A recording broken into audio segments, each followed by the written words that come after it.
Okay, time to review The Naked Gun, released on August 1st, 2025, directed by Akiva Schaffer. I screened this at the Regal Cinemas in Rancho Mirage, California. So I wasn't looking forward to this originally, what technically seems to be the third sequel in the Naked Gun franchise. In other words, it's not a remake. From the start, I was on the side of Liam Neeson being a good choice to play Frank Drebin Jr., whose father was Lieutenant Frank Drebin, played by the late-in-life comedic genius Leslie Nielsen. I just wasn't hopeful anything could come close to equaling the comedic genius of Zaz, which is David Zucker, Jim Abrams, and Jerry Zucker, and what they displayed in their classics, Kentucky Fried Movie, Airplane, Top Secret, and 1988's The Naked Gun from the Files of Police Squad, and of course, its origin series Police Squad, which lasted only 6 episodes. They were also involved in 2 of the sequels, appropriately titled 2.5 and 33 1/3, but not in equal measure. I also wasn't expecting it to come close to Airplane 2, the sequel, which Zaz had absolutely nothing to do with. And yet, in my opinion, is still measured up, if not in originality, but in tone and in humor. So the trailer comes out, and I'm still not convinced, but I think I was willing to give it a shot. Then the reviews start coming in, not just from the critics, but from audiences, and they're pretty solid. So while I was still reluctant, I was willing to check out what the fuss was about. Admittedly, something about Neeson and co-star Pamela Anderson being an off-screen couple as well as on-screen endeared me to it. But unfortunately, from the start, there were warning signs. The first that made me feel that, okay, yeah, this is going to be a dud, was the first of 3 involving cups.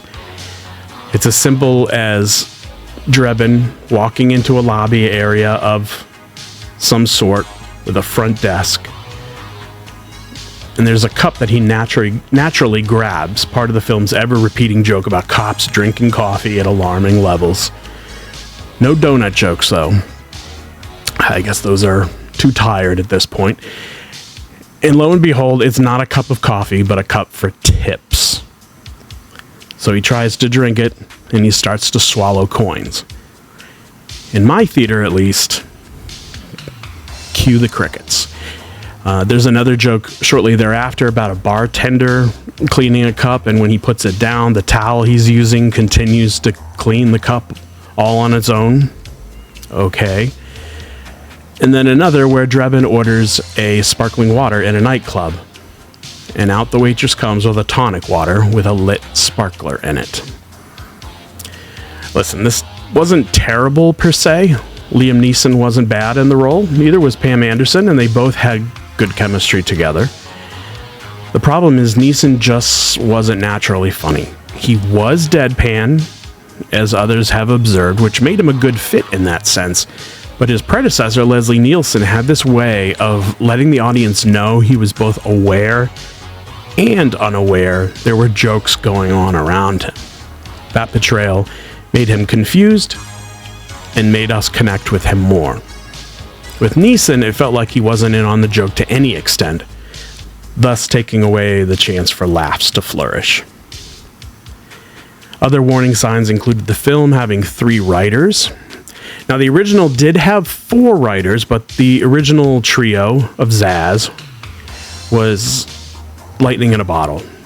Generally, multiple writers means something isn't working, and for me, that was on display here. They do get the spirit of the franchise. I don't have any qualms with that, but the humor, the comedy gold just was not struck a 4th time. Another bad sign, though, late in the film, Priscilla Presley shows up. But even though she takes up the entire screen in the scene she's in, it's a blink and you'll miss it moment. All the more baffling, she does nothing but sit there for the second you see her and her moment is over. I made it my mission to stay through the credits to at least see if it really was her, and it was. Quite strange. A final example is even the fake credits during the end scroll were rather weak. On-set dressing, I'm sure you can figure that out where that's going. Did I laugh? I had one good solid but quiet, more under my breath type of laugh, and then 2 other times I let out one of those barely audible sounds. Not even laughs, really. So, listen, the humor may hit for you.